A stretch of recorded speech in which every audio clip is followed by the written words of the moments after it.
last Distinguished Lecturer Series presentation of the semester. We are really pleased to have Dr. Stephen Bavolek here with us tonight to serve in this capacity. Our series has given us the opportunity to present a wide range of presenters, from astronauts to adventurers to many, many different leaders in their fields, to talk about their experiences and to share them with our community. We've done this since 1999, and we've actually had over 100 DLS presentations in those years. Bringing distinguished lecturers like this to campus, all of whom have made very significant contributions in their field, like Dr. Bavolek, is part of our mission. And we believe it's incredibly important to provide opportunities such as this to gather and discuss issues that impact us as a county and state. So with that, let me just share a little bit of information about Dr. Bavolek. He's a highly recognized leader in the fields of child abuse and neglect treatment and prevention, as well as parenting education. He was born and raised in Chicago, and he's worked with emotionally disturbed children and adolescents in both school and residential settings, and abused children and abusive parents in treatment programs. Not easy work to do, but I'm sure very, very rewarding, and I'm sure we'll hear more about that tonight. He's conducted extensive research into the prevention and treatment of child abuse and neglect. He has won numerous international, national, state, and local awards for his work, including induction in 1989 into the Royal Guild of the International Social Work Roundtable in Vienna, Austria, and selection in 1983 by Phi Delta Kappa as one of the 75 young educators in the country who represent the best in educational leadership, research, and services. I think I'd be remiss if I didn't mention that he's also, let's make sure I get this right, a member of the Elite Registry of Extraordinary CEOs, which that was an honor he received in 1998, and the Mental Health Professional of the Year of Northern Wisconsin in 1985, and the Child Advocate of the Year in Utah in 1991. Significantly, he was honored in 1980 by the Military Order of the Purple Heart for his outstanding research and services to the handicapped. We're extremely happy to have Dr. Bavolek with us here tonight. And so again, welcome to tonight's presentation, and thank you for being a part of this special event. And please join me in giving Dr. Stephen Bavolek a warm county welcome.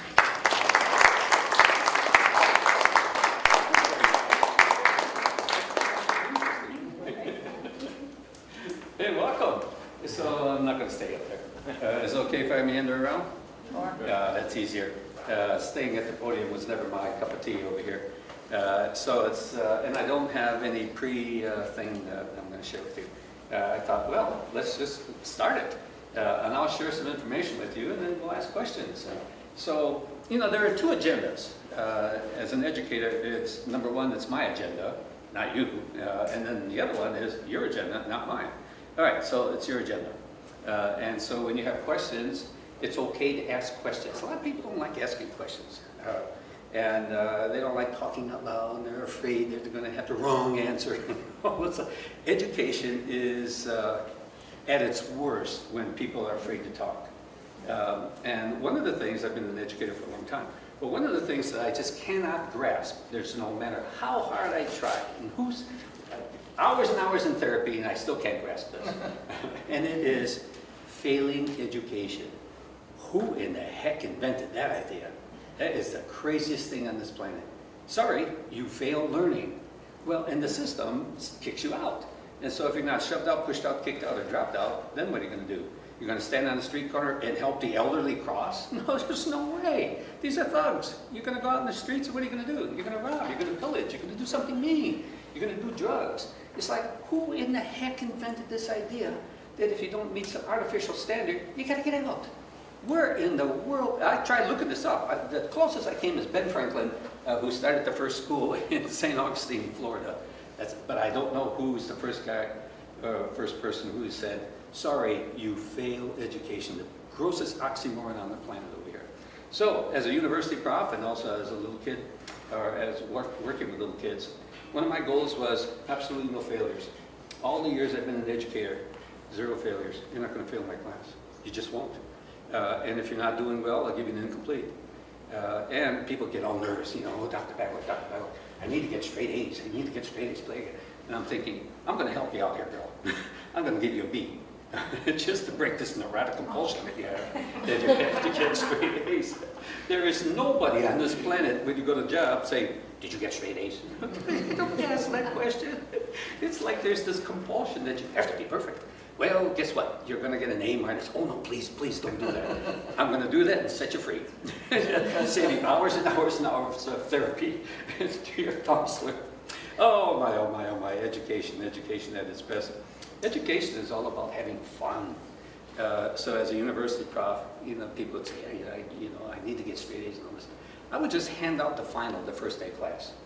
Here's the final. Y'all want to relax now, you know?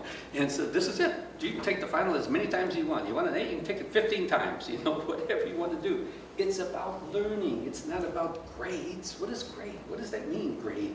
I got an A. What does that mean? I don't know what it means. It's like you perform magically on some test and you got the right numbers, I guess. I don't know. And so it's like you can take the final as many times as you want. Even with little kids, nobody ever failed. Absolutely not. And I worked with kids in Chicago, pretty rough kids. And they had, you know, my classroom was the first stop before they get thrown out. And I simply refused to have that happen. I just wouldn't. You know, these are mean, kind of rough kids, tough. I have a mean, rough classroom over here, but we're all going to get together. And the fun part about understanding human behavior is that we are predisposed to form and sustain long-term positive nurturing relationships. That's science. That's what it says. We don't treat it that way, you know, but we're predisposed. You know, violence, it's not part of who our nature was. It's part of our negative nurture. So you can go out here and water your poison ivy and get a lot of good poison ivy. Boy, you're doing a real job with that poison ivy. Why are you watering that one? Well, don't you want a rose? Don't you want to water your roses over here? But you know, a lot of us just keep watering poison ivy, and poison ivy. We get home, poison ivy's coming home, and they get poison ivy grades, and they get poison ivy thrown out. It's like, what is the matter with us? Where did this craziness happen? Well, more like that, we're all made this way. So, along the period of my history working with abused kids, well, we didn't know abuse. Child abuse and neglect came about in the 60s, 70s. It's been around since the days of Plato and Aristotle. You want to go all the way back, BC. Kids were killed. Kids have never not been killed. They've always been killed. Abuse has always been here. You know, April is Child Abuse Awareness Month. All right, what's going to happen in May? We're not going to be aware of it anymore. Right? It's like, well, now what? Now what do we do? You know, it's like, bye-bye awareness. You know, and so now what? So we don't have awareness anymore. Is it just a 1 month deal? Then you see what these things are? They're pinwheels. You see these pinwheels out there? Maybe they haven't made the pinwheels, haven't made it up here. That's good. Because otherwise they're just pinwheels, and they have pinwheels standing all over. And I ask, what do the pinwheels mean? It's the number of social workers who've helped a kid. It's like, what does this even matter? You know, it's like if you're going to have child abuse prevention, how about doing this? How about offering some free parenting education for the entire month, if nothing else? That seems to make more sense than pinwheels. So along the way, sometimes I think, how did we go wrong in education over here? This is not right. There's nothing right about it. But there are two agendas. One is the teacher's agenda, and the other one's the student agenda. Student's agenda doesn't matter. All right, you'll hear people come into your class, a student teacher come in and say, all right, class, we got a lot of work today. Like, who is the we? So you have a lot of work today, right? Which means shut up, listen, and we're going to jam it in your head. I used to videotape my classes too, so if you were missing the class, you can go and watch the videotape. So that you weren't going to be penalized, you know, for not being in class. It's like this is just normal, healthy way of establishing an educational environment. You too will happen, you know, if you grow up to be, or grow up, if you enhance your skills to be a teacher, you'll see, you don't have to be the meanest teacher. A lot of universities have this really mean teacher, and they take a real pride in all the kids who have failed this class. I'd fire them. The first thing I'd do. If you got kids failing your class, get out of here. Go pump gas. Because this is not education. Education is education to learn. Two agendas. Your agenda, their agenda. All right. You are here. My agenda is you. So along the way, ask some classes or ask questions. Feel free to do that. Do you know each other? You're way too solitary. You're way too solitary. So here's what I want you to do. You got 2 of these? All right, we're going to use these. Now, normally, abusive parents use these as WMDs, weapons of mass destruction. Slapping people and shaking babies and throwing babies. All right, so we got to reparent these hands. So here's what I want you to do. With the hands that you have, I want you to aim it at one of the people in the room and slowly get to them. And you know what? They're going to have another hand meet you. And you know what's going to happen? You're going to dance. And there's going to be a little nod going here. The long and short of it is meet your friends. Just turn around and say, hi, my name is, and use a real name if you like. Hello, my name is. Hi, nice to meet you. I'm Stephen. Karen, nice meeting you. Nice meeting you. Dustin? Jonathan and Paul. See, we're not strangers anymore. Oh, really? Touch is a good thing. Touch is the mother of all our senses. Did you know that? It's the first sense that we have, so first sensory modality. Oh, and, well, wasn't this just cute, the way we gave birth years ago? Oh, now you can have a girl or a boy. I'm having a baby boy. Oh, good for you. And now, where's your father? Oh, he's out in the living room over here smoking cigarettes because you can't get close to the woman who's going to deliver the child.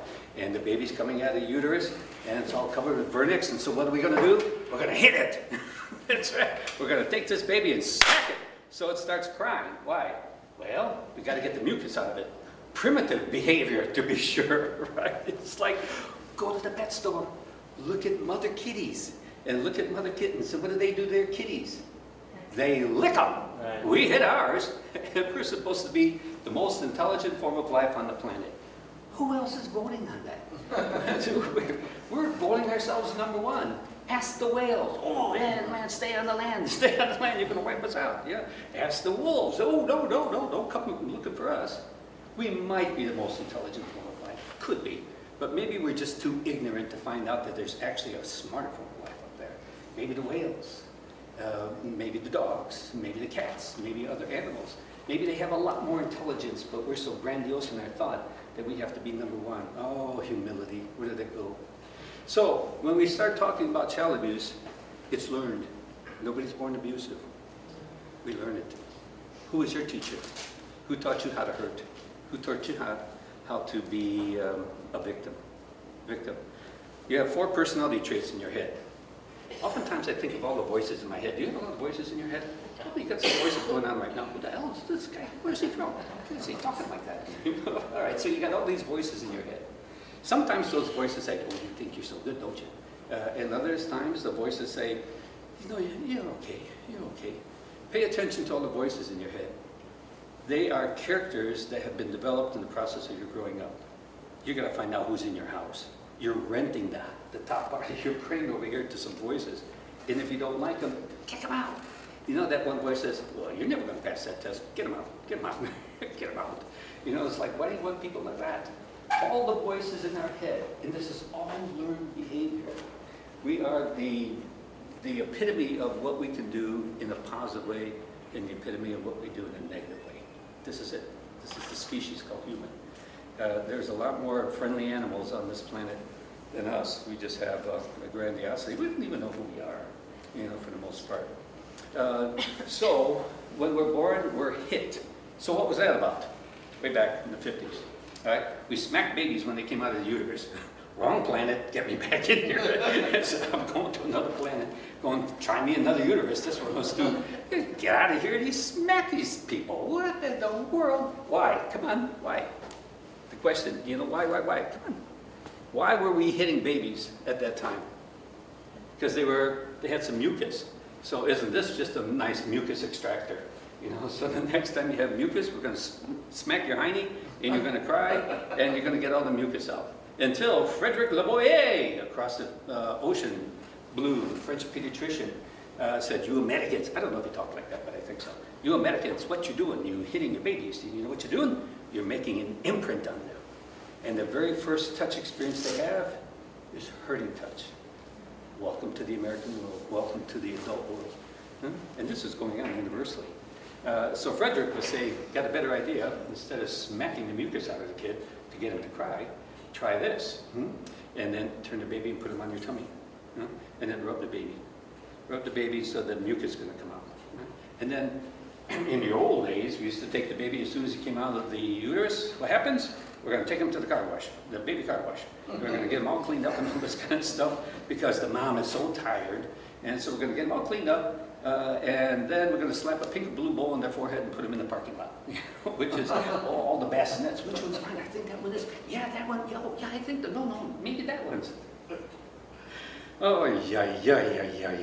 It's like, this isn't our lifetime. This isn't your lifetime. Maybe your parents' lifetime. Ask them. Was I mugged when I came out of your uterus? Was I beat up? Well, back then, we had to make sure that you had the mucus. And then now, Frederick says, put the baby on the tummy, now rub the baby.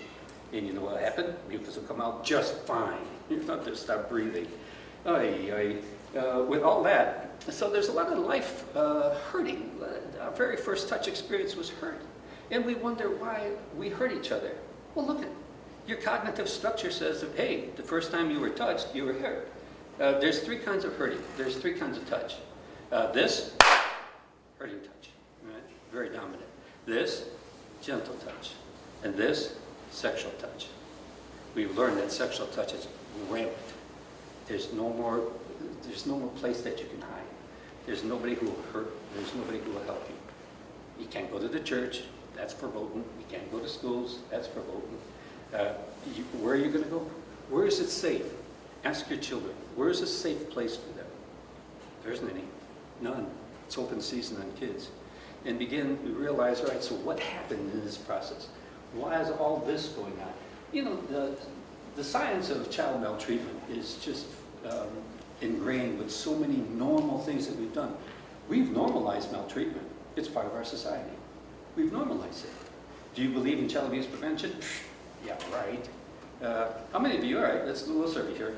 How many of you think that the world could be nonviolent? Raise your hand. Okay, so much for world peace. Let's try that. We have a voice. Come on, Graham, we can do it. We can do it, sister. All right. How many of you believe the United States can be 10-0? Oh, we lost that one. We believed in the world, no. How many of you believe your home, Maine, can be 10-0? So we are. All right, we got a couple of voices. I can see you. One of the, yeah, it's okay. All right, most important question. How many of you think you could be completely nonviolent? Can you? Mr. J's walking in Jerusalem. Hey, Mr. J, what's up, brother? What you teaching today? I'm teaching people to be nonviolent. Mr. J, where are you from? Who's your dad? And Dr. King, watch out, brother. They got the dogs. They got the hoses, brother. Watch out. Watch out. All you do is want us to be kind. We don't take kindly to that. They're going to bite you. Hey, Gandhi, what's up, brother? The British are coming at you. They're going to kill you. Mother Teresa, watch out, girl. Watch out. Nonviolence doesn't exist, does it? You want to be nonviolent? You can. You were born nonviolent.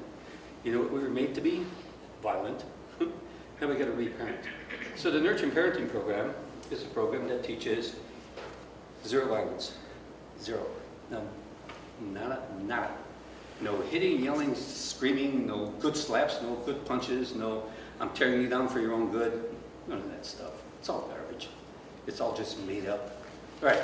There's a whole lot of stuff that happens that's not even factual. We've made it factual, but it's not. All right, for example, all right, what's the scripture everyone cites about the rationale for hitting kids? What is it? Spare the rod, spoil the child. Are you sure that's scripture? Are you sure? No. Have you ever looked it up? All right, now as professionals and as parents, we have to decide what is fact and what is fiction. You cannot operate on fiction and call it fact. It won't work. All right, so the one thing that we're going to do is start straightening this thing out. Spare the Rod, Spoil the Child is 16th century English literature. Love is a Boy by Poet Styles. Spare the Rod, Spoil the Child. In a poem called The Hudibras. Now, what does the scripture say? That's your task. You find out what that scripture says. Because it does not say spare the rod, spoil the child. But we think it does. Now, what is reality?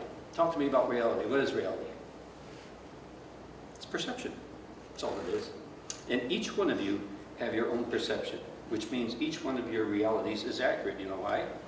It's yours. There could be a 3-car accident out there and 4 people could be looking at it and they all find something different. Which one's accurate? They're all accurate because they're the perception. When the child cries, we say, oh, come on, it didn't hurt that bad. Says who? Well, the kid is crying. Obviously, it did hurt that bad. But we teach kids, deny your feelings. Don't cry. Don't be a sissy. Don't be a baby. All right? By the way, Proverbs 13:24. He that spareth his rod hateth. Hateth whom? Hateth his son. But he who loveth him, chasten him betimes. What does it mean to chastise? To beat? To cleanse. Well, I'm going to beat the hell out of you. I'm going to beat the devil out of you. That goes all the way back to Aristotle. Because we thought that aberrant behavior was possession. And we still say it today. How many years later? We still beat the hell out of people and still beat the devil out of people. Why? Where does that come from? Some of this stuff just keeps rolling along, and we don't stop to look and say, is this really accurate? Why are we doing this? It's got to be us. It's got to be us, especially who we are today and what we want to accomplish in life. You can't be walking around just believing that something is because it is. It's always been. Right? But is it the right is? Is this the right thing to do? We all have, when we start looking at the violence that we have in the process of growing up, then we call it good violence. That's a good beating. Oh, that's a really good beating. I'm going to give you a really good beating. Thank you. This is like a good slap in the face, a good tongue lashing. They're all good. Who invented this garbage? Who? At the time, maybe when people believed that the world was flat, I'll give it to them. All right, world's flat, fine. All right, and what happened if you took a boat ride and went to the edge? Fall off, where would you go? Someplace unsavory, I think. It wouldn't be a desirable place until the Tahitians in Hawaii got on their logs and went around the world a couple of times waving to us as they went by. Yeah, the world is round. No, can be. No, can be. Yes, it's round. But if you believe it to be square, it's square. Yeah, and even facts sometimes don't even change the way you think. You know, I hear the worst thing that you could possibly do. Hit somebody and tell me love them. Stop that. Stop it. It doesn't make any sense at all. It's not true. It is not true. Love is not hitting. Love is not hurting. Violence is hurting. Love is gentle, please. Gentle, please. So no more smack of the babies. We no more smack of the babies. Now that the babies come out, we're going to rub them. Gentle, please. Gentle. You can have gentle touch. You can have scary sexual touch. Or you can have hurting touch. 2 out of 3.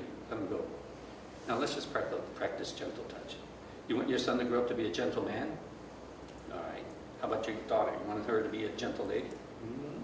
And so at the next outing over here, you'll hear, ladies and gentlemen, hey, they're talking about us. We're gentle people. We're not violent. Not at all. We're made to be violent. It's pretty scary out there, actually. When you think about all the normal people who are hurting their kids, all in the name of Jesus, all in the name of God, all in the name of Allah, all in the name of somebody. Can you just let that kid smile? Oh, what are you smiling for? I'm going to knock that smile off your face. I'm going to slap that. Where is this stuff coming from? Who let the dogs out kind of a thing over here? Not even dogs. Who let the demons out? All right, so you want to do something? Let's pledge this. 0 violence. 0 violence. You want to try it? Let's try it. See if we can get out the door. 0 violence. No violence. No stink eye. We do that in Hawaii. Give stink eye. Maybe stink eye is all right. But no slapping, no condemning, no berating, no tearing people down for their own good. That's all garbage. That is made up. None of that is fact. None of it. It's just an excuse to say, I'm going to slap you and one day you'll thank me for it. I wouldn't be sitting by that computer waiting for a memo to come from your kid. It ain't going to happen. Look at all this stuff. This is life. Here we are. Did you see this? Did you see it in the process of growing up? Do you see the craziness up there? It's all learned. It's all learned. And now we got guns, and now we got rapes, and now we have, the priests in Boston having intercourse with altar boys all these years. And nobody said anything. What the heck is the matter with us? And we created a society that if you're victimized, you can't talk about it because it's embarrassing, it's shameful. Well, what's more shameful? Keeping it?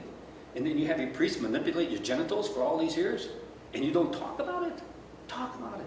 And what about all those ladies just out in Hollywood, right? They've been molested by all those producers. One started it, and it went all the way down. One. Why did it take so long? I think it was, who's the one that started it?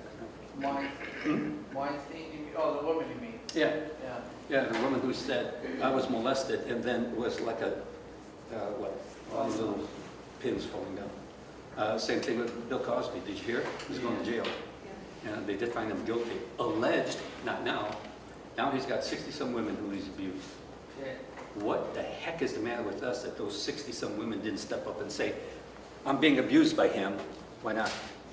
Oh, you don't talk about things like that. Oh, no. Not only that, but it involved genitals. Oh, we don't talk about that at all. All right, let's do a little survey. Are you ready? All right, little survey. Guys, we'll go first. We'll show we're brave. All right. How many of you, how many of us grew up with a penis? Did you have a penis? Did you have a penis? Or was it a winky do or snooky or something like that? Or garden holes? But it was a penis. Huh? You walked around and said, penis, penis. Yeah. Did you have testicles or just a penis? Or do we have other things like all kinds of round things that penis? All right, so usually guys don't have penis. Oh no, that's a dirty word. We don't say things like that. All right, ladies, you're next. How many of you had a vagina? If you had a vagina, raise your hand. Be proud. Be proud of your vagina. All right, 1, 2, 3, 4. 1 vagina, 2 vagina, 3 vagina, 4 vagina. All right, so we have about 6 vaginas, and if you didn't have vagina, what'd you have? Come on.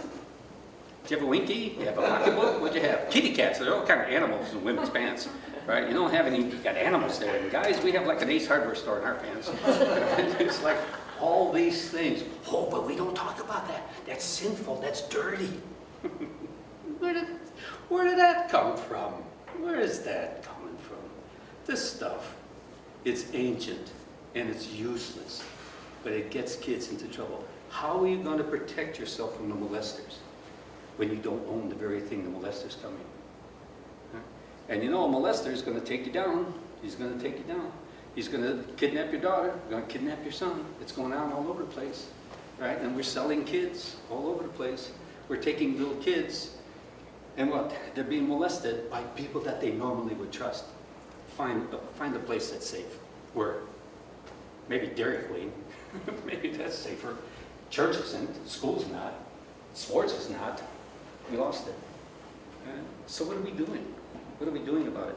1 month a year saying child abuse prevention, and then it goes away. Yeah.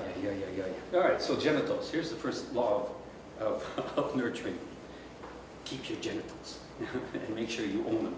And it's okay to have testicles and penis and vaginas and breasts and things like that. You don't need boobies and this, that, and the other, all kinds of stuff. Had a woman said, well, I didn't grow up with a vagina. I grew up with a possible. A possible. Yep, I grew up with a possible. So how'd you get that? Well, I was in the shower and my mom said, now wash down as far as possible and then wash up as far as possible. And then she thought her vagina was possible. So she called her vagina possible. It's like, oh, she's free. She's free walking the streets. Whoa, so now we have possibles and we have all kinds of animals. And it's like, all right, look, this is simple stuff, people. How can you protect something you don't own? How are you going to protect yourself from the predator? You know, the predator's hoping that you don't have any testicles. He's hoping that you have winkies and schnookies and all the rest of that kind of stuff. Absolutely, that's what the predator is banking on. Make sure you don't own anything because I'm going to take it. And I'm going to scare you and I'm going to molest you. And you're not going to tell anybody. Look at the signs in that thing. That you are now molested and you don't tell anybody. Shh, we don't talk about things like that. That's right. That's right. And, of course, when Ronnie and Nancy Reagan were around, both of them presidents, what was their big thing? Say no to Drugs. drugs. Say no to drugs. All right, so here's the limitation to saying no. There's no yes. If no is to drugs, what's yes to? Ask your babysat. You going home today? You have kids? How many of you have kids? All right, so when you get home, here's the first thing. Oh, Mom, you were to a workshop. I was. I'm loaded here. All right, so here's the first thing. If no is to drugs, what's yes to? Come on, brainstorm with me. What's yes? No exists because there's a yes. We don't teach yes, we just teach more no. And you never say no to your father. You hear what I'm saying to you? You do what the age you're told to do when you're told to do it. That's what the predator wants. Do it. That's what Jerry Sandusky wanted in the kids at Penn State. Do it, do it. Just do it. Do you see? Do you really see? Do you really? Do you? Do you see how infested this whole thing is? And we're going to have a month and they're going to teach parent education? I think we're close. Nurturing program is a psychoeducational model, which means it's going to take a long time for you to clean out the bugs. It's okay to have your genitals. It's okay to have your feelings. And it's okay to say no to your father. If you can't say no to your father, who are you going to say no to? Oh, no, Dad's are real strict. What is that about? Strict for what? Your kid is coming, and this kid is in danger, and he's going to say something to you, and he's going to share something with you, and he's going to say, I'm in trouble. And what are you going to do? You go to your room right now, and don't you come back until... What are you doing that for? The kid was about to tell you something. I think we should do something like that in schools. So when the child is doing something naughty, and the principal calls and says, well, Mr. and Mrs. Naughty, I just want to let you know that your son had a terrible day, and I highly recommend that he doesn't eat. I think we should do that in the adult world. So if you're having a bad day at work, I think your supervisor calls and says, well, yeah, Mr. Jones, your wife had a terrible day, absolutely terrible. She made all kinds of errors. I think she should not get any meal tonight. Well, why not? Why not? Let's keep the women from eating. Let's keep the kids from eating. It's crazy. It's absolutely crazy. Huh? Where's the sanctuary? Where can you run? Where's high? Huh? And you want the drug dealer? Shoot, shoot, shoot. Just say yes. Come on, do it, do it, do it. Come on, do it. Don't say no to drugs. Where are we? It's a crazy house. And for 1 month, we're going to honor it. We're not even close as a species. Not even close. And the sad part is, there'll be more kids molested tonight. There are going to be more kids abused tonight. There's probably 5 kids today who are going to die. Right here. 5 kids. You can bet on it. Up in Maine, you got 5 kids who are going to die throughout the state, in the northern part. You know how many soldiers are going to die? 27. Every day, 27 soldiers take their lives. They commit suicide. 27. And we know that to be a fact. 27. Right? I was in the Army. A lot of people don't know that. Sergeant Bavolek reporting for nurturing duty, sir. Had a colonel one time say to me, don't you think you might be compromising the mission of the soldier by teaching him how to be nurturing? I hope so. Well, I'm trying hard. You know, to be nurturing. Still rigid, you don't bend, it's my way or the highway. All right, now go home. Now don't go home like this. Come on, relax. Take your civvies off, or take your uniform off. Put your sweatpants on. Now go chase that kid around the house screaming and yelling. Now that's a daddy. That other one was a lieutenant colonel. I want you to be daddy. Can you be daddy? Take that uniform off, right? You're going to chase your kids. You're going to have fun. Chase them all around. So you know what we have to do? We have to teach men how to have fun. We have to teach them how to crawl on the floor. What? You want me to crawl on the floor and act like a kid? I'll never stoop that low. Okay, we got a lot of work. We got a lot of work over here. Smear shaving cream. Daddy, you never smear shaving cream. Well, no wonder you don't want your kid. Here, this is going to cause a mess on the table. All these wonderful things. All the needs that we have, all the behavior that we have. You know why the program is so successful? Because people finally realize that what we've been doing all these years is bogus. It's just crazy. It doesn't make any sense at all. The whole world changes except our parenting patterns. Yuck. So, the good news I want to tell you is that people can change. They can. You can change. I can change. You know all those voices in your head, by the way, they have names. You want to hear who they are? There are 4 voices. There are 4 voices. Not long ago, I had this spiritual experience. I was going over to Applebee's. And I was thinking about all the voices in my head. I usually don't do that, but this time I was thinking of all the voices in my head. So I walk into Applebee's, and the lady comes and says, party of 1? Yeah. Party one, I got 4 voices, so don't mind. Yeah, all 4. I just need 1 chair, but there are 4 of us who are going to be at the table. And I thought the lady's going to say, a sickle. A sickle, he's loose. 4 voices. Who are the voices? How about that voice in your head that says, you think you're so hot, don't you? You ain't hot. You ain't hot at all. You're a loser. You're a loser. Who's that? Is that Uncle Bob? Who's in your head? Who's talking to you? One of the things that we do in the nurturing program, we draw the voices in their head. We have 4 characters. 1 is a perpetrator, the meanie in you, the bully in you. You know how you learn that? By being bullied. That's clearly learned. We're not born bullies, we're made bullies. All right, so, and sometimes when you see a bully in the elementary school, and then we say, oh, he'll grow out of it. No, he won't. He's going to grow into it. That's just denial. You got your kid acting like a bully, and you'll say he'll grow out of it. He will not grow out of it. He's going to grow into it. That's just plain outright denial. We don't want to admit that our kid is a bully. Well, later on in life, you'll see him. You know, he'll have the truant officer. All right, so first thing in the world, we have bullies. We have people who are mean in our head. Number 2, we have victims. A good slap in the face is going to help you. That boy needs a good beating. There's never bad beatings. It's always good beatings, good slaps, good tongue lashings. See what we've done? All right, so now we have a victim and we have a perpetrator. What does a victim need to keep going as a victim? Come on. If you have an identity of a victim, what are you seeking? Abuse. Yeah, perpetrator. All right, so why do perpetrators hang with victims? Because victims need them? It's a weird thing to say. And why does a victim hang with a perpetrator? At least I got somebody who likes me, that pays attention to me. Now, so you know those are 2 referrals, right? When you have people in your head and they're talking about it, ask them, who's talking? Who's that? Write that voice down. Is that your daddy? Is that your mommy? Is that the pastor? Who's in your head telling you that you know better? You've got to find that out. Right? Everyone has a victim. And if you have a victim, you have a perpetrator. Perpetrator needs a victim needs a perpetrator. It's a marriage made in treatment heaven. Right? Because now what? All right, so let's say that somebody's really nice in your head and say that this person says, you know, you really look good. Yeah, you know, I'm really looking good today. I'm looking good. Now, who's that voice? And the voice who says, you're really looking good. That's your nurturer. All right, so we have victim, perpetrator. Now think of nurturer and nurtured. All right, I'm going to give you a little quiz here in a second. A little activity. Scare you. All right, just pay attention because it's going to happen. How many of you like to role play? Raise your hand. Yeah, nobody. See? Well, we have one. There's something with that concept. I don't know what it is. Maybe it's play. Oh, quit playing around. You're playing all the time. Hey, quit that playing around. Get to work. Maybe that's what it is. We have a whole history that we can't play. All right, so we're going to play in a little while. So I want you to start thinking about it.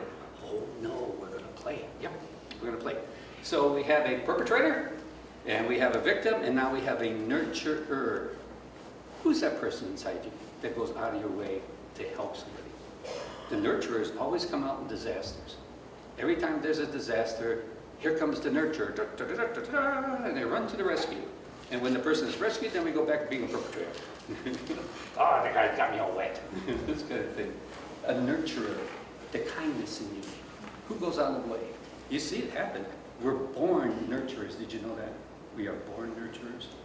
We are born long-term to form and sustain long-term positive relationships. That's who we are. The other stuff is made. Our nature is beautiful. Wherever you believe we came from, did a good job putting us together.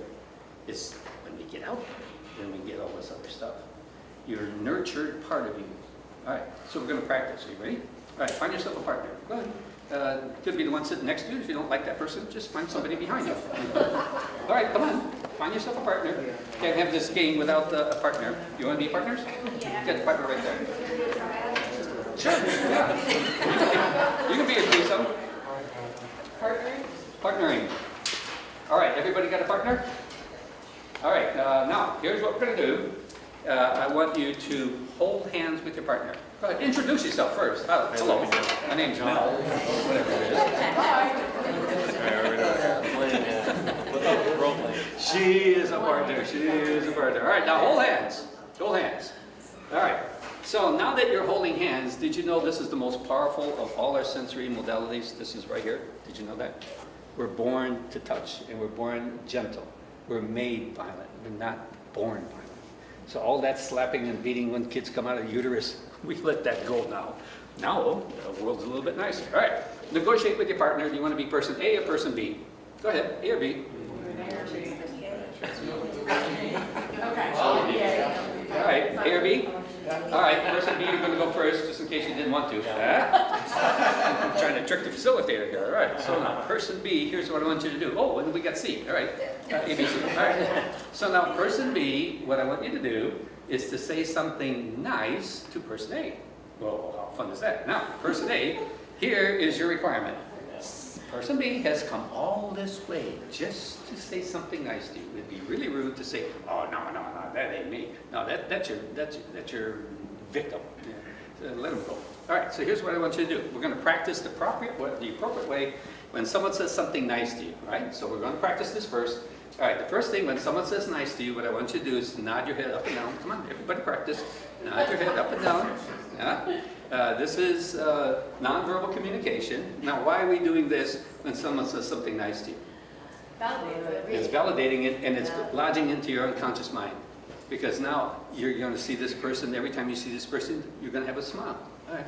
So, first thing you do is nod your head. All right, number two, I want you to nod your head. Number two, smile. All right, now multitask, come on. Smile and nod, smile and nod, smile and nod, smile and nod. And you think, this is ridiculous. Yeah, could be. Didn't practice it. All right, nod and smile, nod. Why are we nodding and smiling? What am I communicating with you when I nod and smile? Readability? Could be, but also your unconscious mind. So you know what? It's likely that if you nod and smile, that person's coming back to you. If you're going, oh, geez, you know, all that kind of stuff. I always love these TV commercials, the liars. For the most part, they say, you come on down to Uncle Harry. I tell you, Uncle Harry give you the best deal in town. No, he won't. He's already saying no, he's not going to. That guy's lying right on TV. If you're going to go to Uncle Harry to get a good job, you come on down to Uncle Harry. I tell you what, I'll set you up right here. I'm going to give you a good job. This says no, it's universal. This says yes. This says no. This is yes. This is not yes. This is yes. All right, so people are trying to hoodwink us. All right. So first is going to be, let's redo. We're going to nod. Then we're going to add a smile, and then we're going to employ Grandma's rule. What's Grandma's rule? When someone gives you a gift, what do you say? Thank you. Thank you. All right, so here's something. Now let's do it all together. Thank you. Oh, thank you. No, please. Thank you. All right, so one of the things in nurturing is just to have gentle touch, and we're going to say, all right, so this time, person B, here's what I want you to do to person A. Person A, this is your party. We knew you were coming, and we're throwing this party just for you. All right, so person B, what I want you to do is to say something nice to person A. But you got to watch it because there's a language disorder that's common in our society. It's called echolalia. Oh, you look so nice. You look nice too. I really like your eyes. Oh, I like your eyes too. I like your left earlobe. I'm really fond of that left earlobe. Oh, I like your left earlobe too. If you go down to the canyon, hello! What does the canyon say? Hello! You look nice! You look nice too! Echolalia, it's a language disorder. Every time somebody says something nice, we have to give it back. You know, in native cultures, that would be a disgrace. When someone gives you something, you take it. You don't want anything. They say, no, no, no. Oh, you look so nice. Thank you. Thank you very much. Thank you. Christmas time. Oh, dreadful. Christmas time, right? People stop in unexpectedly. You think, oh, geez, I don't know whether you need a podium. Take the podium or something like that. I don't have anything for you. Well, they just gave you a fruitcake. Well, just take it and say, thank you. Thank you for thinking about me. Yes, I appreciate that. We don't do that. All right, so person B. You're going to go first, just in case you chose B because you didn't want to. All right. Fooling the facilitator over here. All right, so person A, you're going to say something nice to person B. Person B, what are you going to say? Thank you. Thank you. Now, person A, just don't say, isn't it cold in here? Or, start looking at the lights and all this. You look at the person that you're holding. All right, come on. Look at the hands of the person you're holding. All right, look at these hands. Just don't look at me. Look at the hands. All right, now follow these hands all the way up the arms until you reach the eyeballs. See who you got? You got a live one. You got a human being over here. So will you kindly just honor this human being by saying something nice? If you don't know the person, speculate. I bet you're really kind. I am. Thank you. Thank you very much. All right, are you ready? Person B, you're going to praise person A. Person A, this is your party. All right. Go, person A, how long would you like to be praised for? How about 15 seconds, just short of eternity? All right. Person A, you're going to be praised for 15 seconds. Person B, all right, come on. Show your stuff. All right, have fun. See you back in 15 seconds.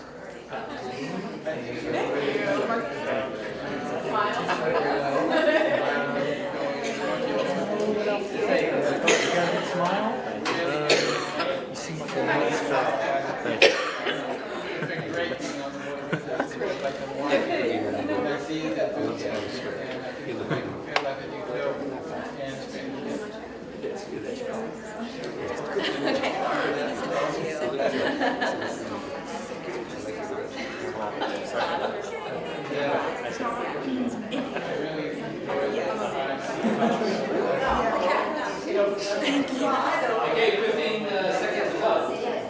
All right, don't let go of your partner. This time we're going to do a role reversal. This is appropriate. All right, so this time, since person B praised person A, yes? Is that right? Is that what happened? All right, switch roles. So this time, person A, you get to praise person B. Now, person B, the same thing is true now. Person A, just don't echo back everything that's been said to you. You got nice eyes too, you got nice teeth too, you got nice legs too, whatever. No, just put it in your own words. Use your own words. Now, remember eye contact.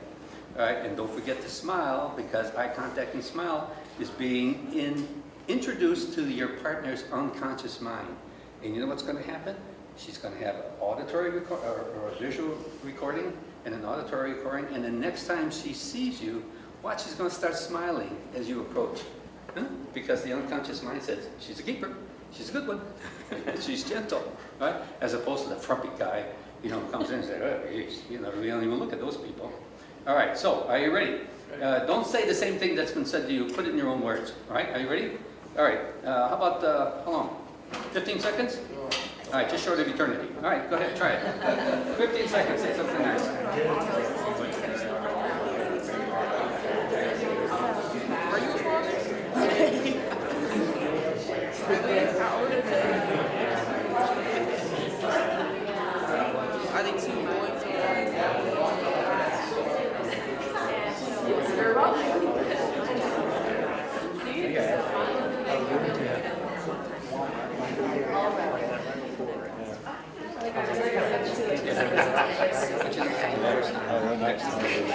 Exactly, as soon as I have nothing. Oh, you get some? Yeah, just like It's kind of funny. yeah. It was rough. Step hold hands already?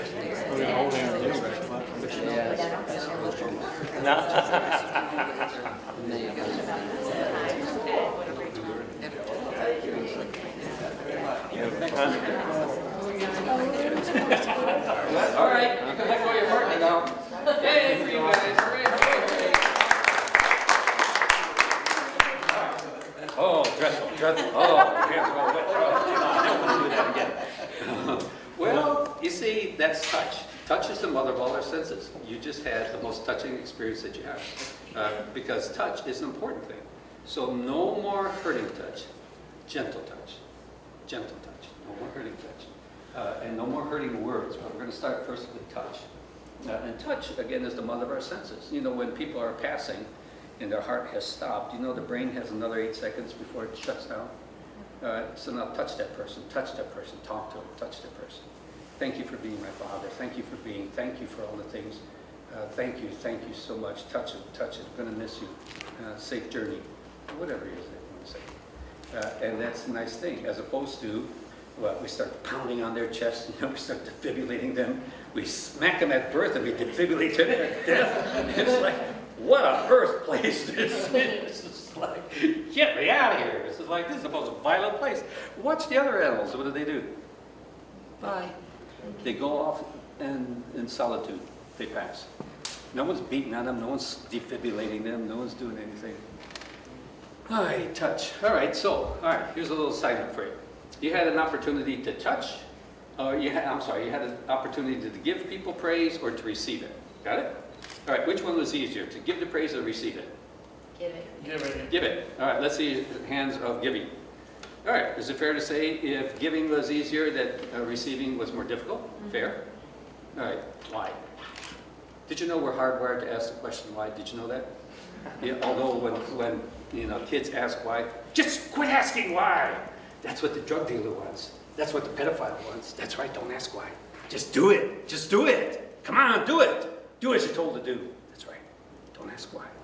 Did you know we're hardwired to ask why? Did you know that? Neurologically speaking, we're supposed to ask why. Right? But when we say quit asking why, just do it.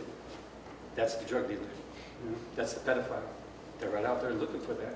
Just do it. All right. So you had a chance to give praise and receive. Right? So we noticed that giving it was easier, receiving it was more difficult. Why?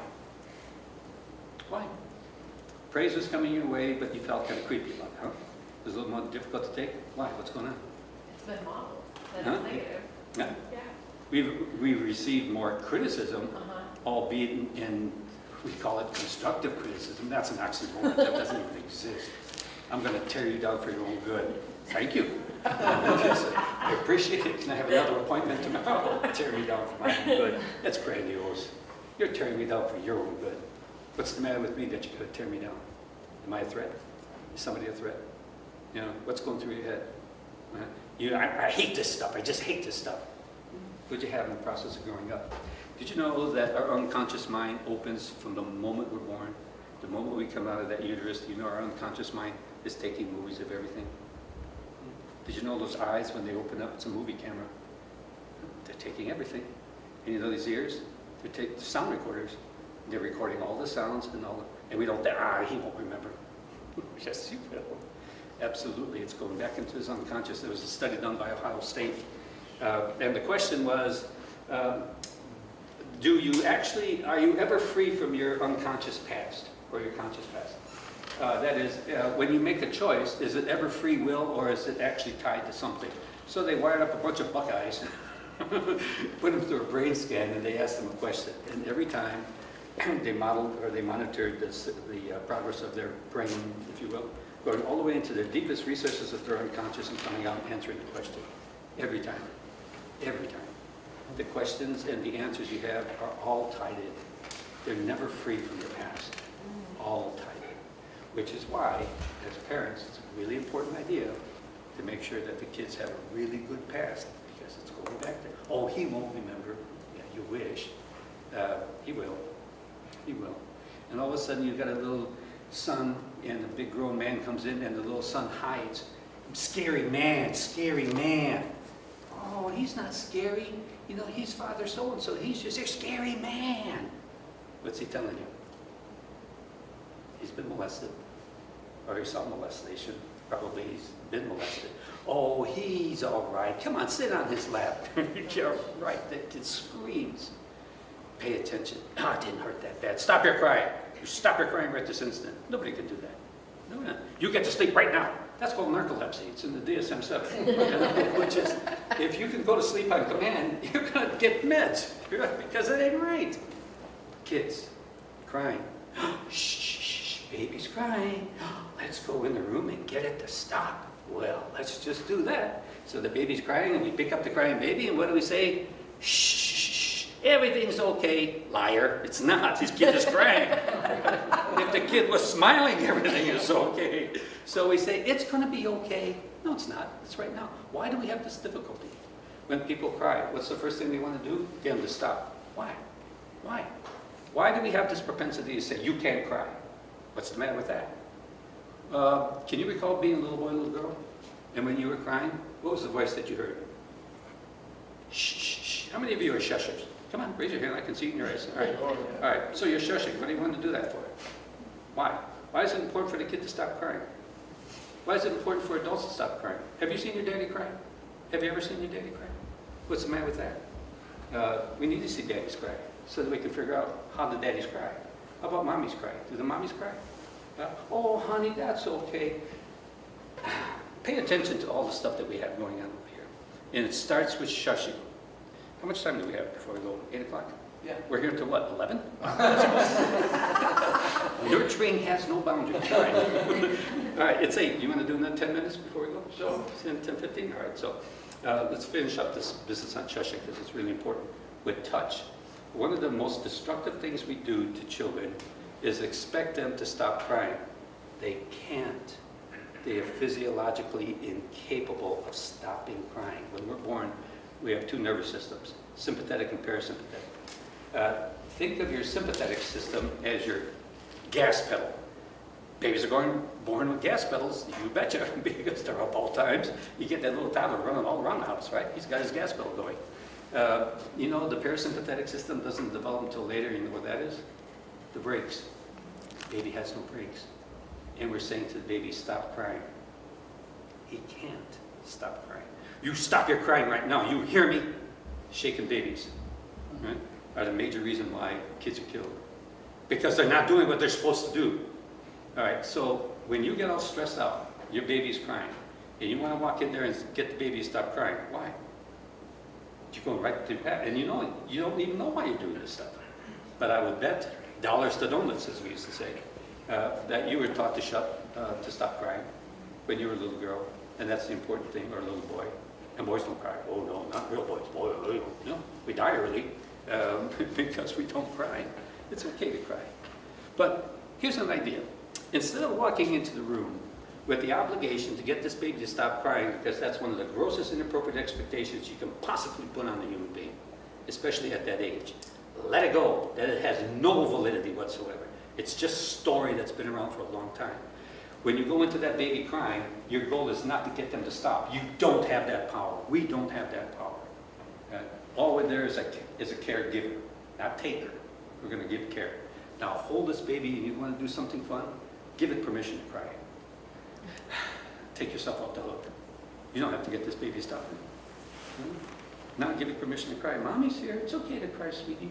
If you don't mind, I've got a few suppressed pain issues myself. I could just join you.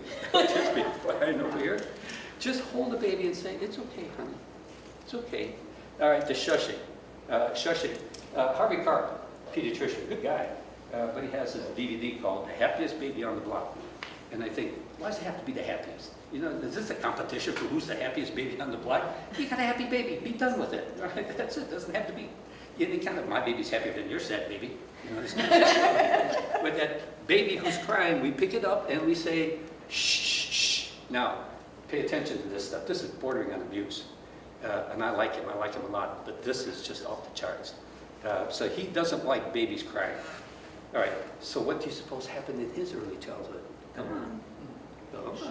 Do you want to see Harvey Karp's little babyhood?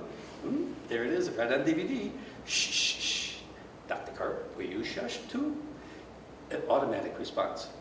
But the whole notion is you're going to pick this baby up and you're going to shh, shh, shh, because, according to him, it replicates the in utero experience. Because when you're pregnant and you do an ultrasound, that the ultrasound goes shh, shh, shh, shh. Well, I have 3 kids, I've never heard that. I hear that at the train station. It's just steam locomotive going on, but there's a heart beating too. And so when you wave the magic wand, you usually hear shashong, shashong, shashong. Just try that. Just go shashong, shashong in Walmart. They'll let you go right through. Let the shashong lady go. She's weird over here. All right, but if that doesn't stop him from crying, here's what I want you to do. You take your cup, you take your hands, and you cup them over his ears and go shh. Watch the DVD. This guy's made $1 million on this stuff. And the military accepts it. And so you blast this sound in the kid's ear. You know what happens? The kid shuts down. You ever been to a party that's so noisy you think, I gotta get out of here, this is driving me nuts, and you go outside, I just needed to get away from all that. Babies can't. Not like that, we're bringing the noise to them. Did you know that there's a difference between tears of happiness and tears of sadness? Did you know that the molecular structure is different? When you cry and you're sad, that's healthy, it's releasing stress. When you cry and you're happy, it's also releasing stress.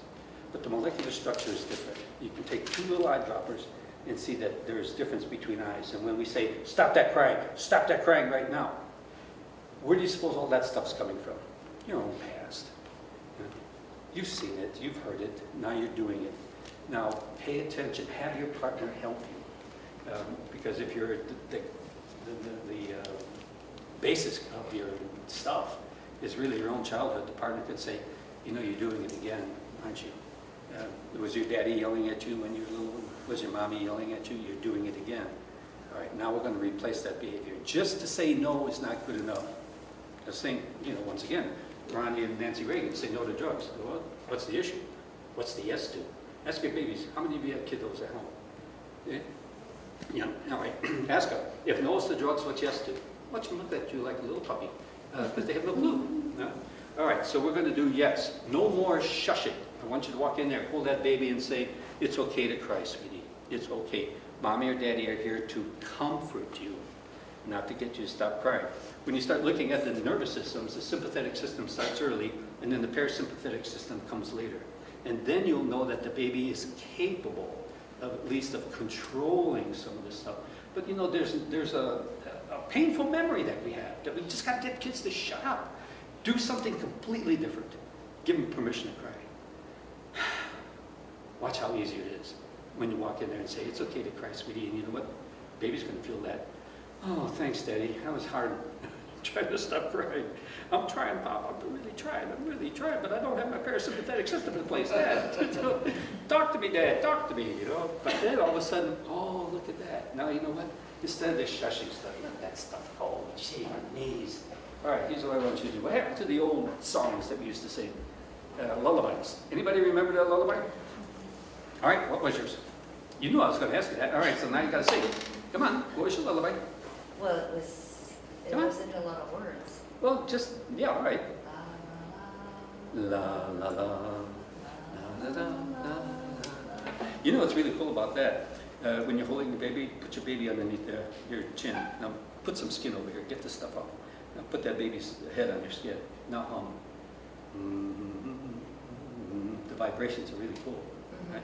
And the moment you start doing that kind of stuff, how cool is that? You want to shush that, substitute that shushing stuff, get it out of here. You know, it doesn't belong anywhere. Now hum.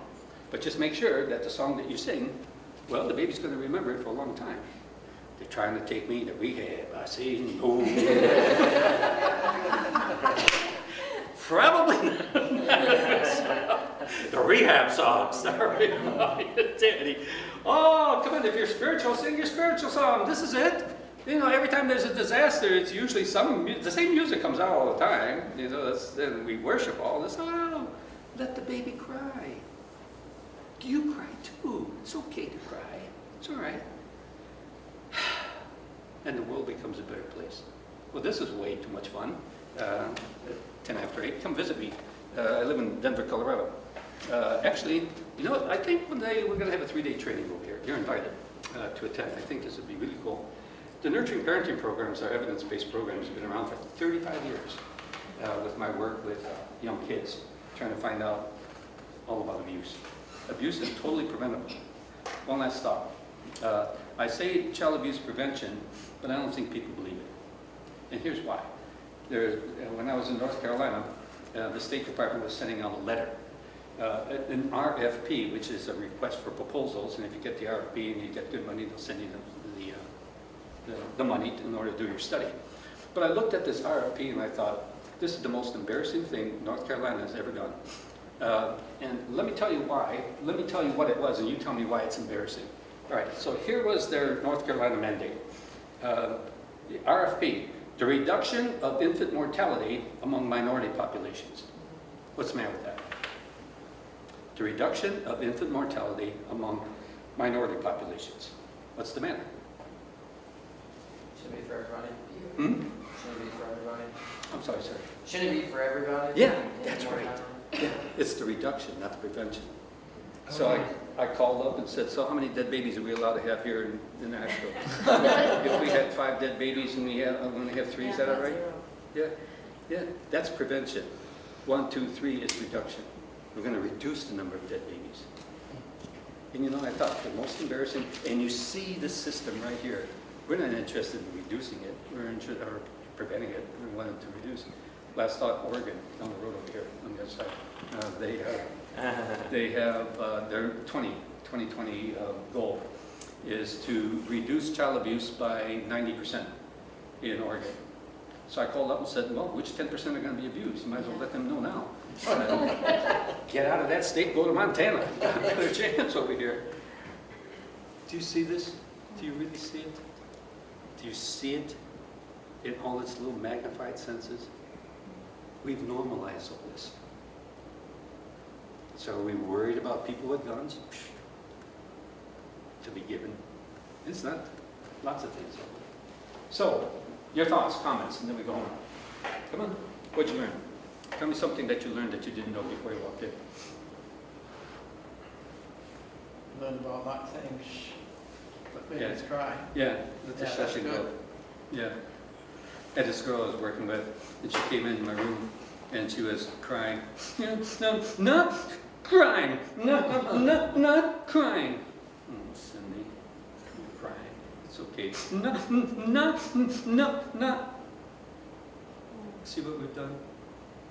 The other thing I appreciate about what you were saying before about what does a child do to protect themselves? Mm-hmm. And you think, everybody's a mandated reporter now, Mm-hmm. so, and that's going to be, I know part of your talk tomorrow is going to be about how to observe signals from a child that they're being abused. And I can tell you from my own family's personal experience, you would think anything else, than your child was being abused. You just couldn't imagine it, Mm-hmm. and you'd even, we observed things that we thought were crazy, but we had no connection that it would be child abuse. Mm-hmm. And it wasn't until, maybe 10 years later that we really finally figured it out. And it just was shocking how much denial that we didn't think enough about, but we just didn't imagine it could happen. So I think I've always wondered about that, why is it that in a normal circumstance, if I would have seen any other child acting that way, I was like, wow, something's really wrong with that kid. Mm-hmm. But in my own personal case with our own family, Mm-hmm. I came up with another excuse. He didn't want to go to school. Mm-hmm. He just would not go to school, and I couldn't figure it out. Why did you want to go to school? And that got me very much involved. I was involved in child abuse activity long before that.